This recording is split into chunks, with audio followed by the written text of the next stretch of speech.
Welcome to another show. What's going on here? Bob Venn with the mic, and Calvin with the camera, and standing here with a smile is Mike Mannix. And we're in front of, it doesn't say, no sign yet, Michael. No, but there will be one. Tell us where we're looking at. You're looking at the new United Way offices. This office is, thanks to a lot of work and a community project, we now have a building that belongs to the people of the North Country. Now, what do you mean it belongs to the people? The United Way belongs to the people. That's what it is. It's an organization of volunteers that works throughout the year trying to make sure that the needs of the area are met, and the volunteers do all of the work. And this is a building that belongs to the people who do the work. We saw that in the paper, and I said, I got to ask that question when we get up here. We're located on the busy Tom Miller Road, and this is called the... That's the Quarry Road. It comes out... the intersection of the Quarry Road and the Tom Miller Road. Okay. And at this location, years ago, there used to be a church called the Church of God. And this is the property which we acquired, and then working very closely with the Adirondack Builders Association. And this project has been ongoing for over a year. And the final results, we've had some just outstanding. Where we're standing right now, one of the really big donations that we had was northern blacktopping. All of this parking lot, as you can see, is a beautiful, beautiful job. Northern Blacktopping came in here with their crew, their machinery, and did all of this work, and they did it as their gift, their donation. Okay, now, we were talking about that off camera because I commented, I saw it in the paper. They donated the labor, the blacktopping you bought yourself, right. Or you bought it. They did all the work, brought all the equipment in. That's, of course, Larry Trombley and Joey and Perry. And Perry, of course. They had the three boys we interviewed and had the 2-hour show about a year ago. And, of course, they're from Champlain and cousins of Calvin, and Calvin's the same way. He's donating his show here today, and we're going to do what we think is donating, Mike. We don't know what was going to happen. Just send the bill to you and not to me. We didn't discuss that yet, did we? We're located the very first driveway over the Northway, coming from the city, where you head out Tom Miller Road. Right. And this property is still in the city. It's still in the city. Oh, it's in the city limits. Yeah. Okay, and of course. What have you found out this morning it's turned into already? We don't want that. Oh, it makes a nice turnaround parking lot for people who figure they've headed the wrong way, so they can turn around now. He said he's had a lot of turnarounds in this nice big driveway.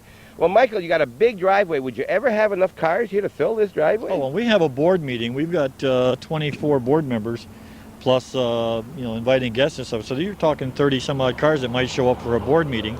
And other events, a lot of committee meetings that are held here. So yeah, it'll be needed. But of course, a lot of the parking here too was made according to specs that we had to meet and regulations that we had to meet. It's a little more, but we did have the right of way and the properties to do it, so we did it. Now, it's open, but it's not ready, correct? We'd better be ready. Our phone lines are in and we're operating. Oh, yeah, but you don't have the carpeting down. You don't have all the furniture in. It's not completed. Right. We are operating out of boxes and stuff, but we're into this and we're operational. The board of directors is planning an open house, but probably the first weekend of October, mainly because we're going to take from now until then to get settled. And once it's done, then we'll have a big open house for everybody in the county to come see what the facility looks like. Mike, how does it feel to have someone else holding a microphone in front of a camera or a radio station with the likes of you and your dad, Martin? How does that feel? Mannix has always have this in their hand. Would it feel more comfortable if you held it? Well, Bob, only if you're comfortable with it. We're going to get it. You want to do that out here, Calvin? You want to go inside? All right, we'll do it a little bit out here. Tell us a little bit about Mike Mannix, your background, Mike, and where you were born in Plattsburgh? No, actually, we came to Plattsburgh in the 40s. My father was with he opened up, when he first came to town, he opened up a dress shop down in Margaret's corner of Margaret Street. I think there's the Woodstock bar is there now. And then it was a Henry's jewelry store. Okay. Right? That's right next to... He had a millinery shop there for years, and then he got into radio, back with old WMFF. After that, he was went with Joel Shire and Chet Bosworth, Bird Burdan and Dad went up and started WIRY back in 1950. And not a better-known man in the area for news. Did a news every day. As a matter of fact, Mike, we were just doing a show on the John Deere Days with Gary Finney. It'll be on, I don't know, the next 2-3 weeks. I guess the 20th of September. And in it, we got 2 or 3 pictures of your dad, 8x10, doing the show from the Finney's booth at the fair. Yeah, well, Finney's used to be just down the street here on Yes. Riley Avenue. There's a beverage store there now, and after Finney's, that became the first Bosie's. Oh, that was Bosie's? and I after- didn't know that. Bosie's was there before they moved out and went up to their buildings. But, Okay. Well, now that we know that this Mike Mannix right here was here in the 40s, he mentioned, we know he's at least 50. And that's it. He's at least. He at is least 50. he's 50. He is Okay. Well, what happened to you after you got here? Well, it's St. John's, and then after that, a short stay at Plattsburgh State. Then the Berlin crisis came on. I went off into the Army and spent 3 years over in Germany. Came back from there and got involved in 1967. Got involved in broadcasting, but that was pretty much of a part-time sideline. I was a route salesman for Keebler Cookies out of St. Albans, and then I got a job with the Tobin Packing Company out of Albany. I was a regional rep, and Tobin was a very big company in the Albany area. So with them till 76, and then became full-time news and sports director at Wiry in 76, but I started broadcasting sports in 67. Mm-hmm. There isn't a person out there that hasn't heard this man's voice, and probably most of you know him by sight, and a fixture around the community, around this whole northern area, and we're very pleased to be here with Mike. Mike was one of the non-comers way back, too. Oh, yes. Yeah. A good friend of my son-in-law, Mike O'Malley, was at the wedding. Tried to bring Michael along. He was the last one to get married of you, the bunch of you. Yeah, probably was. All right. Now, you're not the only Mannix in the area. Who's left in your family in around? the area? Yeah. I have a sister, Katie, who's here. She's the director of nursing at Meadowbrook Nursing Home. My brother Marty is a vice president at Northern Insuring. Also on the town board at right, town of Plattsburgh. And myself. Then we have got a brother, Tom, who's down in Albany. He's the associate vice chancellor for SUNY.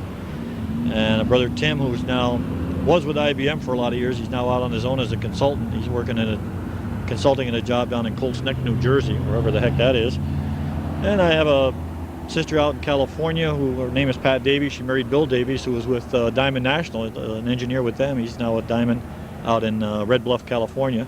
And another sister who we're quite concerned with right now. She's in Fort Lauderdale, and with the Hurricane Andrew going around, we're very anxious to see how she does down there. God, you have to talk about Larry Trombley. He pretty near got as many kids, or he got more kids than the Trombleys did. Well, I think they had 5 or 6, and you got 7. I think I got at least 7, right? Yep. All right, Mike, we're going to find out how you got into United Way, because it's a big difference from what you were doing before. We're going to give a short break here to the cameraman and just get our act together a little bit. Nothing's prepared, as you know. Hometown Cable is on every day, all types of things on our northern tier at 1:15, 4:30, 8 p.m., midnight, and again at 8 the following morning. As a matter of fact, we got a show on right now in northern tier for another half hour. It's 10:30 on Monday morning. Please stay tuned today and every day, and every Sunday it's What's Going On Here. The camera more than me. There. I want to make sure that you really want to get your good side, right? All right. We've moved on to the porch where there's a little bit of shade, and there's a lot of construction going on inside, so we're not going to be going in right yet. Mike, as we mentioned, there's a big difference between what you were doing full-time at the radio station and come into a job like this. It's a whole different world, isn't it? This volunteer, I'm sorry, not volunteer, but collecting like this for United Way. Yeah, it's totally different than what I was doing, although I'd been involved with the United Way for a lot of years. I was a volunteer for their fund drives. Then I was on their board of directors. I was the president of the board for a year. Oh, and okay. It was back in the summer of '83, the woman, her name was Barbara Dudziak, who, sad to say, she has since passed away, was the exec and decided she was going to go back into private business down in Long Island area. And so she left, and that was in the middle of August, while your campaign was ready to kick off right after Labor Day. The board of directors started looking around, and what were they going to do? They wanted to do a national search to get a director, and they brought somebody in from national to review the situation, and they told the search committee they didn't have time because the drive was ready to kick off, that they needed to have someone in place who could pick up the ball, get the drive going. And I was approached and decided, well, time for a career change, I guess, and always loved the community, and this was, they were almost in a bind, so to speak, and I said, sure, I'll try it. but it was baptism under fire. I got to be the drive chairman and the exec all at the same time. But going through that, it was it helped because there were certain situations that I came across that I want to make sure that a drive chairman after me never had to come across those, such as having volunteers in place and materials and supplies and stuff available. Was it a big decision on your part? Did you have to think about it very long? Oh yes, my wife and I talked about this quite a bit, but because you loved what you were doing. Very much so. I I kept doing the sports part of it for about maybe 5 or 7 years, and then between that and a few other volunteer things in the community that I did, it just got to be really hectic, and sports was what I got out of. Well, how long have you been director here? Since '83, March of Oh, August I didn't of realize 83. it was that long. I thought it was the last several years. Oh, I'm sorry. I didn't realize it was that long, Micah. Now, I remember hearing that this was going to be your last show on radio, and then it seemed to me I heard you after that. Well, I've done a couple things where I've been called back to do. I did a Russian football game, and that was maybe it. Okay. I might have done a basketball game here or there when somebody wasn't around if I filled in, but the last official game I ever did was when St. John's won the hockey championship down in Rome, New York. All right. How many paid employees do you have? Two. Two others and yourself. Right. And how many volunteers? Volunteers, during a drive? They range in numbers. At campaign time, we get far more because you need more people trying to get the campaign to cover the whole county. And then during the year, there's many committees that are set up where you have members of the board plus community volunteers sitting on those various committees. But throughout the course of the year, counting the campaign and the committees, we would probably hit as many as 150 volunteers.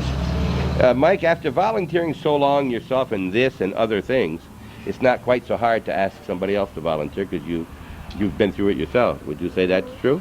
Well, it's not hard to ask somebody to volunteer as long as you tell them what they're getting in for and they know full well their commitment. Volunteering is a commitment. It's time, your private time that you're going to be giving away from your job. And many of the people around, even employers, don't mind their employees volunteering as long as the commitment isn't going to be such that it's going to take valuable time away from their job. But if you ask somebody to volunteer and you're upfront as to the time and the commitment, many of them will. And I think people like to volunteer. You feel good about doing it. Last year we were at Winery and we were talking there, and they had just received an award for the Business of the Year. I believe it was Small Business of the Year by the Plattsburgh Chamber, Clinton County Chamber. And your name was brought up there as you had just received an award that same night yourself for a Volunteer of the Year. Is that? Yes, from the Chamber of Commerce. From the Chamber of Commerce, yes. For volunteer work I've done with the Chamber. Yeah, and then not only from last year, probably from many, many years that you've been doing that and other things. Mike, I suppose we ought to get this out of the way real early because someone's going to say, how come he hasn't asked him? The paper was full in the past year about United Way and big spending in Washington or at the headquarters. And I'm sure you want to tell the people out there that nothing to do with local, but you tell me the story. That's right, Bob. It's if one thing that came out of that is proof that the United Ways that are set up, and there's 2,200 of them across the nation, they are autonomous to their area. By that I mean you set up a United Way in Clinton County, it has its own board of directors, they establish their own bylaws and constitutions, we raise the dollars locally and we spend the dollars locally to agencies in our area who are providing programs and services. One thing about the United Way movement, it's a movement that is run from the bottom up. Now, many other organizations have a national office that sends down directives and this is how you're supposed to do this and regulations, whatever. That's not the case in the national. Well, when the execs were having a meeting and this came out, the Washington Post column by Jack Anderson broke the story. When it was relayed to the execs at our meeting, most of us got on the phone, called back and said, don't send the monthly check.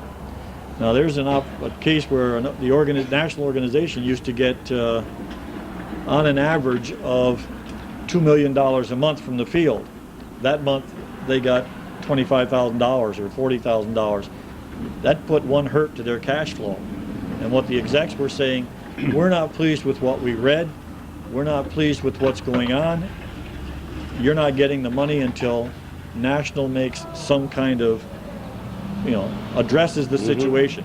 And they did that. And the biggest problem there we all felt, well, where was the board of directors of National? Where was this elite board of all the CEOs of America that were overseeing this? And come to find out, even they were only meeting twice a year. Well, you have an operation of 20 some odd $1 million and the board only meets twice a year. A lot of things can happen. The sad part about the whole thing is Mr. Aramoni is going to be remembered for this and not for the fine organization that he I built. understand he was an excellent operator and did a great job. Maybe deserved what he was getting. He Maybe. was an extremely creative and innovative individual who had a tremendous grasp of the human service field. He was a graduate out of Boston College, I believe it was, and just came in the early 70s and took over a splintering type organization and pulled it all together, came up with, designed the one logo of the United Way. He was very instrumental in securing the National Football League Players Association as taking the United Way as their charity. And all those things played a big part in what he was able to build. But then, you know. One more thing before we take a break again, and that would be, you mentioned a check to them wasn't going. What check are we talking about? I thought all the money stayed here. We pay 1% of what you raise locally went to national, but for that we were able to take advantage of the National Football League film, all their advertising, and we bought campaign materials, posters, pins, posters, pins, thermometers that you might see around, various materials that you needed to get your campaign done. Plus they have at National what they call the National Academy of Volunteerism, where you can go down there and get trained in the various facets of fund distribution and allocations and that kind of stuff. So for what we send in, like $4,000, we receive back tenfold or more as far as services. And that's what we use National for. But because of 22,000 offices, of 4,000 and up or under, you were able to control what was happening at that national office. Right. But without your money, even though it's only 4,000, you multiply that by 22, and there were others much larger than Plattsburgh, you were able to put some input there very quickly. Right. You take a place like Rochester that raises $34 million, well, their 1% of that is their payment to National. Yes. You know, so their payment doesn't come in. They didn't really miss our small one. And you do that on a monthly, you don't send the whole thing at the end of the drive? We do it on a quarterly basis. You have that option, quarterly, semi-annually. Okay. And you know, it's the people in the field forced the issue, and now there have been tremendous changes at National. Right now, the new changes, there are 15 members of the new board of directors of National will be executive directors from the field, or professionals from the field. It's not very often I talk to somebody who's had a mic in his hand more than I did, but here in that Wiry, it's happened, and so I'm just a little kid compared to these old men here that had these in his. And what did you say? What year did you start? What did you count that? A little kid. A little kid, young kid here. When did you say you started in radio? I forgot the date. I was in the winter of '66. I did my first game. It was Dannemora Crown Point in a sectional playoff. Oh, you know the score? I don't know the score, but Dannemora won. They had the Record boys and Butch Wing and Tommy Wells. Oh, those people know. You know, talking about the Record boys, I was at the Bowl Mart yesterday for a retirement and was talking with Dick Cole. Yes. Dick Cole was the coach of that team, wasn't he? Yes, he was. Yes, he was. Yeah, the Record boys from Dannemora. And Calvin has a tape of the Record boys playing that's been converted from an 8mm up in that gym there. And a little off speed, but boy, were they fast. We'll be right back, and please stay tuned for the next minute or so and hear from our fine sponsors who help to put this program on for you every day, and our program every Sunday. What's going on here? I'm Bob Venn, Calvin Castine, Mike Mannix. We're in the office of the secretary, and look at this, if you don't think they're operating this morning. The bookkeeper, you're the bookkeeper, but you got the finances, right? Hey, what is your name? Leanne, Christiana. Leanne, well, I've heard of Leanne. There's some Trombley's, I think, we're called Leanne. And we also, Christiani, that's a name I've heard up north, but is no longer living there. They did road construction. That's right. Is that the family? Mm-hmm. That man was pretty old. You married an older man like that? Oh, no. Oh, did I surprise you on that? Grandson. The grandson, all right. What's his first name? Mark. And where do you live? In Saranac. Didn't they go in that direction when they left Champlain? They built the Northway, at least parts of it. I don't know whether they built the whole thing. And they settled in that area of Saranac, Right. Okay. And how long have you been here? About since Friday, correct? That's How long have right. you worked with Mike? Just 3 months. I started Just- in June. Does it seem longer? I would think it seemed longer when you work with No, Mike. not really. Oh no, you don't He's a dare nice say man to anything. work with. Yes, No, he is. no, Very I'd much say so. it. Very, very much so. You'll be ready for anything I ask you because I'm not going to always say. I'll pick on him, for a while here. Okay. Now, I would think he'd have bought you a desk or something. You'd get a lot more done. I know it. Yeah, I see there's some steel chase stuff out there, so I guess you're going to get one. Well, sure I am. You probably have it in here today. Hopefully, so I can get my work done. Get your work done now. So how many days are you behind? Oh, just about 3 or 4. Okay. And so there's one other person besides yourself who works here, I think. Right, is it? Tammy, the secretary. Tammy, and she's the secretary, you're the bookkeeper. Right, So all that money that comes in and goes out goes through your hands. that's right. Isn't it a heck to get rid of it once you get it and you can't spend it what you want to? No, I Huh? don't think of it that way. You don't It's think going of it- for a good cause. Oh, this lady's been indoctrinated. Mike has done a real good job with you, Leanne. Are you from the area? Did you come up with the Christianities at all? No, I'm from Willsboro. Willsboro, New York, Essex County. Okay. And our priest from Champlain, I can't remember his name. Father Baudette. Baudette, Yeah, yes. he's down in Willsboro now. That's right. Yeah. Okay, anything else you want to tell me, or do you want me to get out of here as quick as possible? Now get out of here as quick as possible. Leanne, I might come back. I might come back when you got a desk. Thank you very Okay, much for thank talking. you. Okay. And this will be your office here, correct? That's right. Pretty big. You're going to have a lot of files. You have a lot of files? Well, yes. I mean, 6, 8, 7, 8? Oh, no, just two files behind me, and then a computer station in the corner, and You do all that? yes. God sakes. Everything goes into the computer? Yes, all of our money goes into the computer. Where did you work before you came here? What kind of experience did you have? Just mother of 2 young children. Well, that's the best experience in the world. But I worked at Schombeck's as a cost clerk, and I went to Champlain College in Burlington. Okay, Champlain College in Burlington. I graduated from Champlain College in Plattsburgh. Don't look like me like that. Where the air base was Champlain College. Oh, is that right? Absolutely. I graduated there in 1952. Oh, Champlain College. 4-year school. oh yeah? I guess Champlain is a 4-year now in Burlington? Yeah, some courses. are Okay, fine. now, you're telling me you have 2 children. You mean when you leave here at night, your day's not done? No, my day's not done until about 9:30, 10 o'clock at night. It starts at 6. But boy, is that rewarding. They're 2 and 1, so 2 and 1? Oh, that's easy. 2 girls. 2 girls. Oh, congratulations. Thank yeah. you. What's your husband do? He's a architectural draftsman. Okay. But he's in the area too? Oh yeah. Doesn't have to travel very much? No, right here in town. Okay, nice seeing you, Leanne. too. Thank you for talking to Okay. us unexpectedly like this. Right. Okay. I would have known I would have dressed up a little. You would have. Bye. Where's Tammy? Calvin is facing south, so we're facing north. His back is to that parking lot, and just off to my left there is the door where you come in.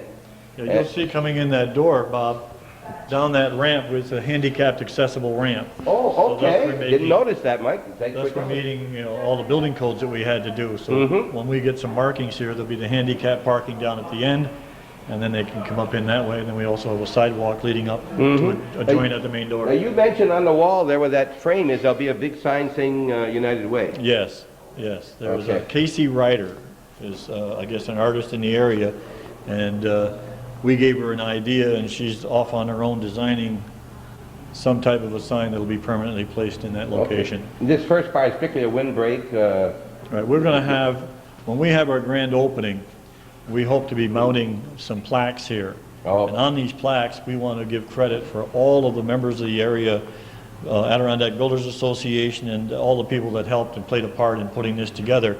We'll have their businesses listed on that plaque as a way to say thank you. Right. We mentioned one, the northern blacktopping. Are there any others that come to mind that you could peel off that have done Oh, something yeah. for you without getting into maybe there's hundreds, but Yeah, without leaving somebody out, that'd be that's difficult. tough. I realize that. We mentioned northern blacktopping because he's a relative of Calvin, and well, that's the reason why I mentioned it, because I know him, all right? I wouldn't know the man who's... As long as we got nepotism on the That's way. it. That's right. All right. You're right. No, we've got, like, Ken Rasco is going to be coming in here, and we're all ready, and do all the blown insulation. And he's going to do that at no charge, which is a great gift. And we've had many other people who have come forward with some great contributions of either materials just at cost, leaving their profit on the table, and letting us move on with this. we had a committee of Vince Delio, Mike Rose, Wayne Ryan, and Chris Booth, who's the head of the Adirondack Builders Association, and they pretty much have really worked very hard to put this together and gone around and talked to the suppliers and worked out what they could do and letting them know what we wanted to do. And the Adirondack Builders Association took us on as a community project, and we couldn't be more pleased. You can see the end result, and we're very, very pleased with what's happened and the response that we got from the community. You know, when Mike talks like that, it really embarrasses me because he thinks of 4 people and he can come out with your name, boom, boom, boom, just like that. I can't always do that. I know who I'm thinking of and the names don't come out quite, and I'm saying, who was that? And I just don't recall the names. It's great, Mike. You have to have an awful lot of names you have to remember. Well, you've got one walking in the door now from Lockrose, Jay Recor, and you see Lockrose here today. Jay worked very closely with us and you know, on the bidding process and coming up with the furniture for the building, and the people are here today starting to install. And that's just another one of the businesses that we're around. Have you any idea when that open house will be? It's pretty hard. No, they're talking about Sunday, October 4th. I know that because Giants play the Raiders that day. Who are the Giants, Michael? They're the team that'll probably be in the Super Bowl this I noticed January, the Jets probably wouldn't agree with you on that. We just wanted to give them a taste of what they think will be a good year for them. You must get along very well with my son-in-law, Mike. You know, oddly enough, it's a rarity for a Montgomery to be a Giant fan because that's not Giant territory. I thought they were mostly Red Sox, too, and I think he's a Yankee fan, and that's right. That's another difference he has. That's why I'm his mentor. All right, well, we just couldn't miss that opportunity. All right, so coming in here, this will be what? This will be like a little reception area for people to sit and wait. There's a committee going on, a meeting, and they've got to see somebody they'll be able to sit around in here in this area and wait. Straight ahead is the receptionist area, and we'll have our, you know, the main phone system, and she'll operate right out of there. Okay, now I understand you have a secretary and you have a bookkeeper. Right. Who's the receptionist? No, that's the secretary. Oh, okay, secretary she'll be behind there. All right. Now, you can either have tile here or carpeting. Which This will will be carpeting. It'll be all carpeting. Right. Okay. Going through here. All right, there's a lot of rooms, so we see a lot of doors. So obviously. We have an office for the director, my office. Okay, your office in here. That'll be up here to the right. Okay. Straight down the hall here is going to be the conference room. You can't say we're late in getting to places. You'll notice that we're here the same time the contractors are still here. This is not done, but this will be the conference room. Now, we have a 24-member board, and what we've set up is there'll be like 3 tables that'll be in here. But the tables will interlock, so you'll have one conference table. But then if they want to break up into meetings, they'll be able to break the tables up, have different, you know, subcommittee meetings or whatever. Now, generally, these people that are on this committee, I assume, are businessmen or people who have other jobs. Definitely, they're all So, volunteers. Are they always night meetings? No, many times we'll meet at 7 in the morning, or some meetings will be at 1 or 2 in the afternoon on a committee. Their board meetings are usually at 5:30 Let's get away at night. from that light behind him. So that what you're telling me, not only are these people who are businessmen, but they probably own their business, are pretty high up because they wouldn't be able to get the time off. Well, some are and some aren't. And the businesses they work for allow them the time off for this They volunteer do that. work. Okay. Yes. I'm sure that people out there are very happy to hear that, too, that they're good, civic-minded companies. Right. Well, the committees they're working on, you got to remember, the work that these people are doing are work for the community, for the county. Yes. We raised between the 3 campaigns that we administer here, between the United Way campaign, which is among the county, then we are in charge of the combined federal campaign. It's called a CFC. That's among every federal employee in the area. That's the Air Base, Customs and Immigration, Social Security, all the postal workers in the county. Now that's a program that is administered by us, but the regulations come out of the Office of Personnel Management in Washington, D.C.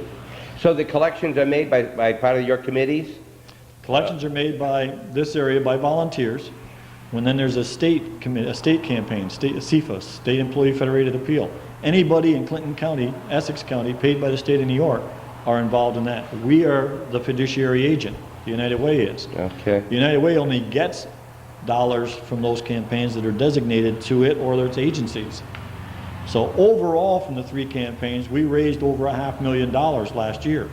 But the United Way goal of $435,000 this year, that's the amount of money we need for the United Way and its 20-member agencies. Does that mean that if you get 500,000 to the 435, that you put the 65 away, or do you give each one proportionately No, more? a lot of that out of the state and federal campaign are designated to agencies, some Okay. overseas, All right. some other agencies in our areas. Well, Heart and let us cancer. suppose you get 440,000 net, and you want 435 according to your budget, and that's what they requested. What would happen to the other 5,000? Would it be distributed, or is it put aside? Well, it's put aside in what we call a general fund, and we use it to help the agencies during the year if they need. Like a couple of years ago, the state had a tremendous cutback in their budgets. And one of the things that was cut back was the Division for Youth got hit real hard. And we had the Stop Center for Domestic Violence lost some of its funding for its parenting aid program. The Boy Scouts, Girl Scouts, YMCA all lost funding for their summer camps. We had a successful campaign and had an overage. We were able to go to those agencies and say, here, you lost $1,200 for your camp or $400 for your camp. Here's the dollars to make that up so that none of these kids who want to go to camp get denied. We won't get into the 19 or 20 agencies right now, but for instance, they all put in a request. Right. And then you, as a board, go over that request and adjust it up, down, within what you think you can raise? Right. And well, we've changed that process. It used to be like that. They told them what you're going to get. Then you went out and tried to raise what you told them you were going to give them. Now this year, we've done it new, differently. We now do what we call post-allocation. We run our campaign in the fall. When it's done, we pull out whatever the campaign expenses were, and then we go to the allocations committee. We say, here, you now have $350,000, we'll just say. Here's the amount of money you have. And then they start looking through all of the agencies and what they're requesting, but they know right flat what dollars, so that when the agency get their monies now, it's guaranteed. It's not going to be cut on them. All right, Mike, suppose we'll take a short break and we'll be right back. We're at the United Way, new building, brand new building. It came in last Friday. That would have been, I guess, the 21st, right? You got in this building here on Tom Miller Road, the first building on your left. Big black top in the front, big white building, lots of windows on the Northway side. Bob Venn, Mike Mannix, Executive Director of the United Way, and Calvin Castine, the owner and operator and everything else, with his brother Sam of Hometown Cable.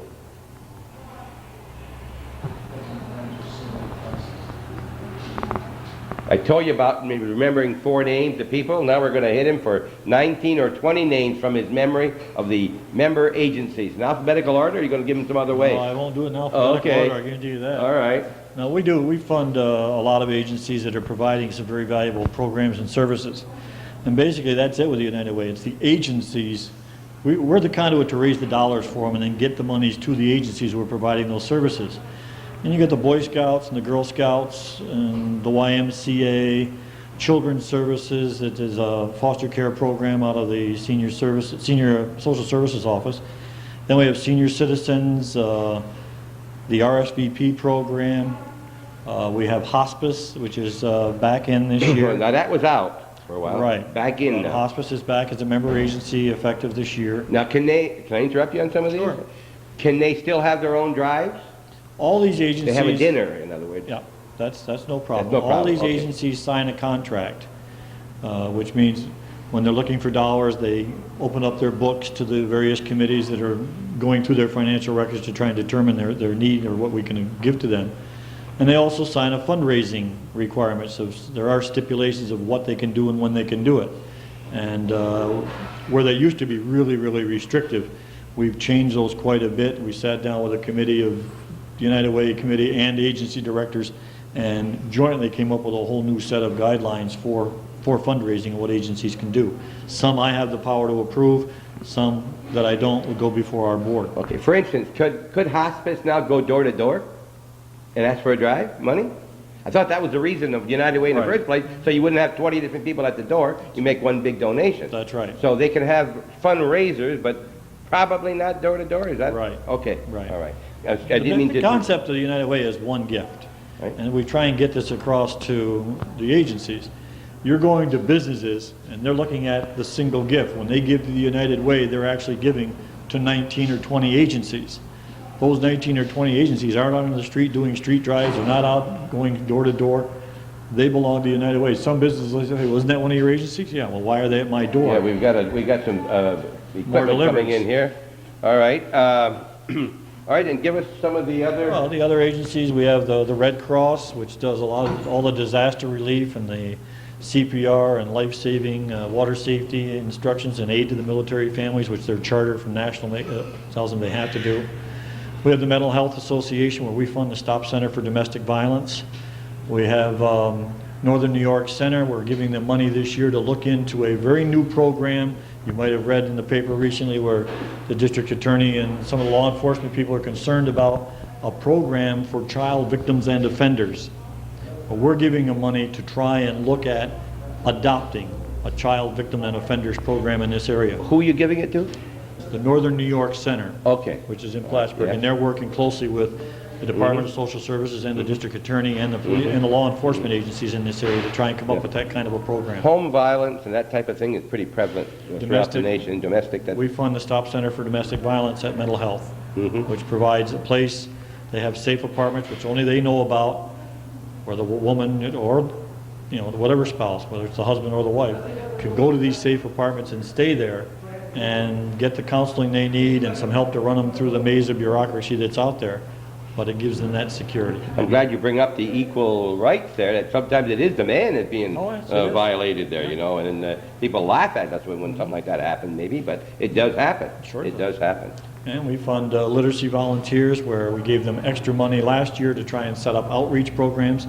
They now have outreach program in the northern tier, and they're establishing an outreach program in the southern tier, as well as the literacy volunteer program they have in the greater Plattsburgh area. And I said the Boy Scouts, Girl Scouts, the Y all have a number of programs to take care of a lot of the youth activities in the area. There are many things. We have a Lelache League, which is a program, an educational program for women who want to get involved more with breastfeeding.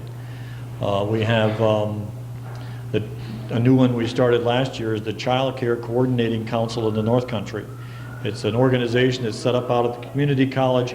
Its purpose is to oversee child care in this area and to make sure that people know how to start up a child care outfit, know how to get through the maze of bureaucracy and filing the paperwork with the state to get licensed, to train people who are going to be child care providers. And so that agency is probably 2 years old now, a year and a half old. All right, Mike, I started a new agency called the Help the husbands of the Clinton County to be smiling again. We've had trouble smiling, all of us fathers and husbands, and we form a new group called the Help to Get Fathers to Smile. How would I come in, and could I come in, and it's a legitimate organization, come in and I want to be part of your United Way. What would the process be? Well, you would make application.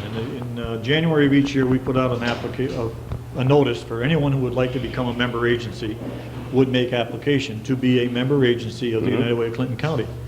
That application would go to what we call our Agency Relations Allocations Committee, and they would look at the agency, look at its goals and objectives, look at what it's trying to do.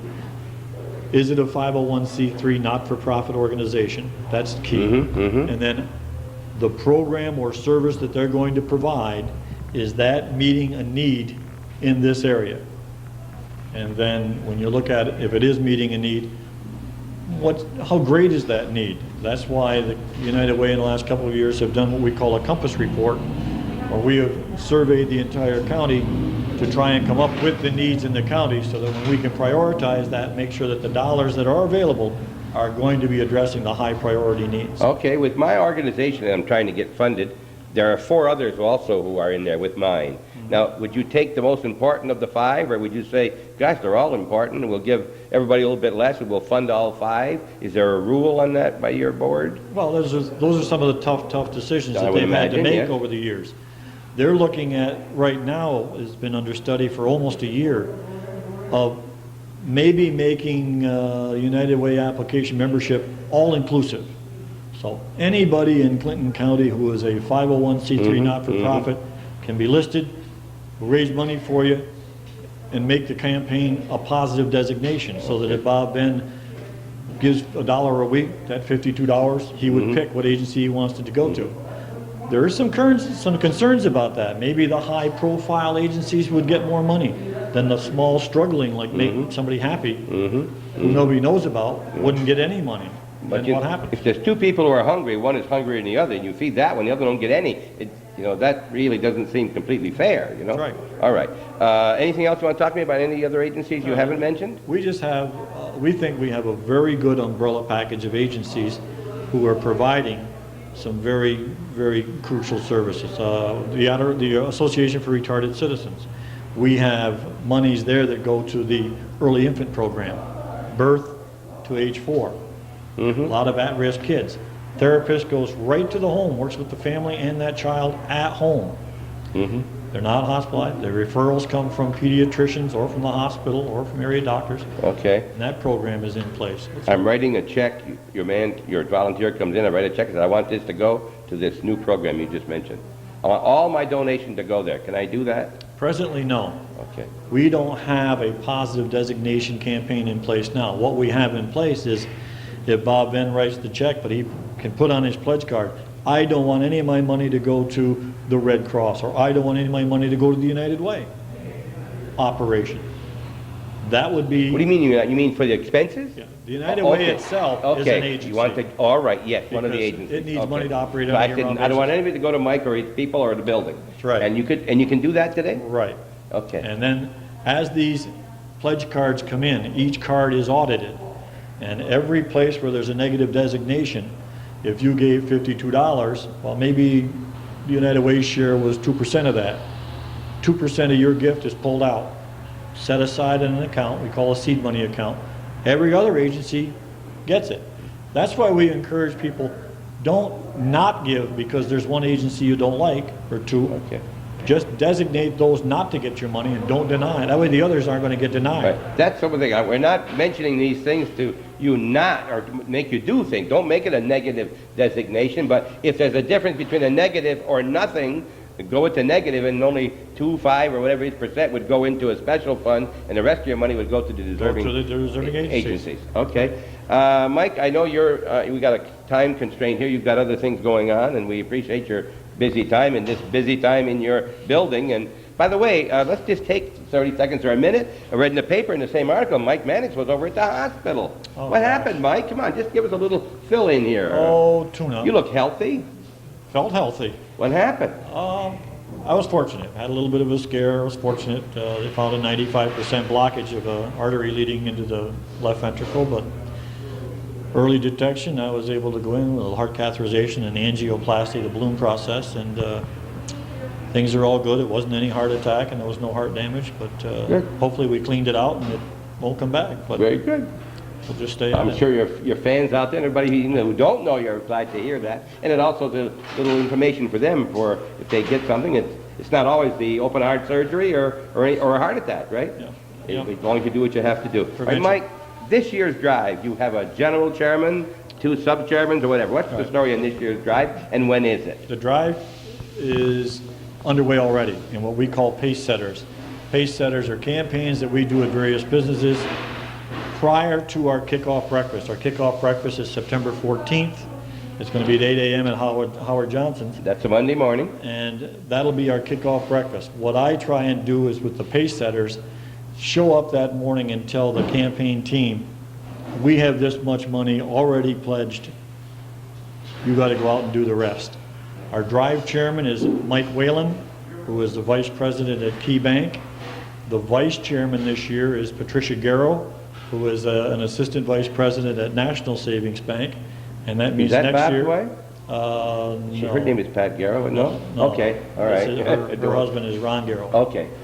No, not Rapid Robert. Not Rapid Robert? Not Robert. He went by and waved at us. He did he? Well, we didn't wave But, back. Altona, by the way. Yeah. Altona, Bob Garrow. But Pat is, she'll be the assistant, the vice chair this year and assume the chairmanship next year.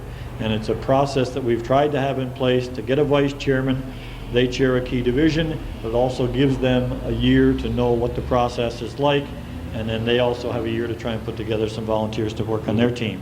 They go out and get different volunteers to chair the various divisions, and then those people get people to work for them, and the whole process, we try and get a couple hundred volunteers. Well, now, we often up north, we know Mark Berry. Was Mark Berry one of those Mark was the drive chairman last year? Okay, and they got their drive. They got their goal, right? He did an excellent job. Mark don't get involved unless he tends to carry it through to the end. He rolls up his sleeve, and he did a darn good job. We're very fortunate for the time he's given us. Right. So, Whalen was vice chairman last year, and he moved up. Right. Mike's been an active volunteer for, boy, at least 8 or 9 years. He's served as just a general volunteer, as a division chair for a lot of years, and now he's...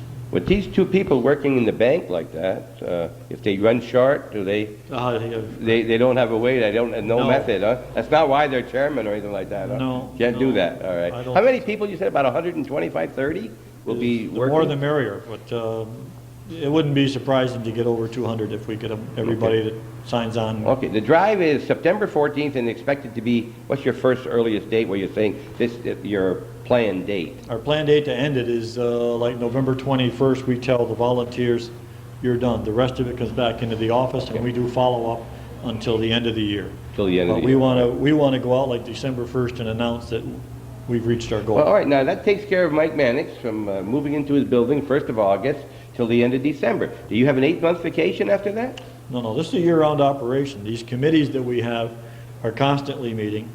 All the allocations process starts right in the spring when they're meeting and making the decisions as how they're going. Once we've finished in the fall, then we tell them in February, here's how much money you have. Those committees have to meet to determine how much money they're going to give out to the various agencies.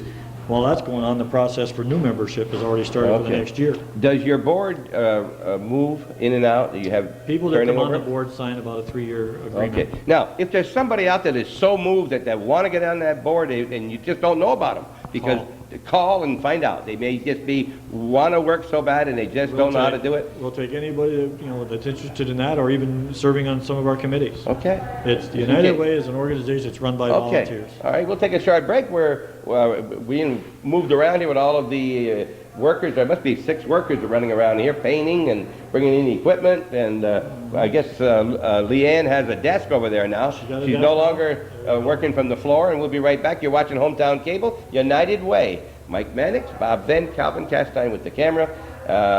Thanks for tuning in, and just a little bit more, and you'll be on your way for the next part of tonight's program.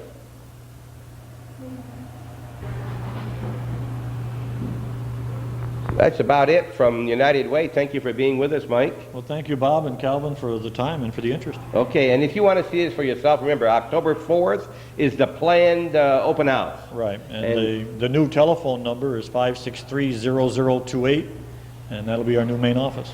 That's the year I was born, 28. You were not. You were born in 34. Wrong. 44. Try 41. Okay, 41, and he's over 50, 51. He told us 50 before. No, hasn't happened this year yet. That's it from United Way. Bob Venn, Mike Mannix, and thanks for tuning into Hometown Cable. Make it a practice every day.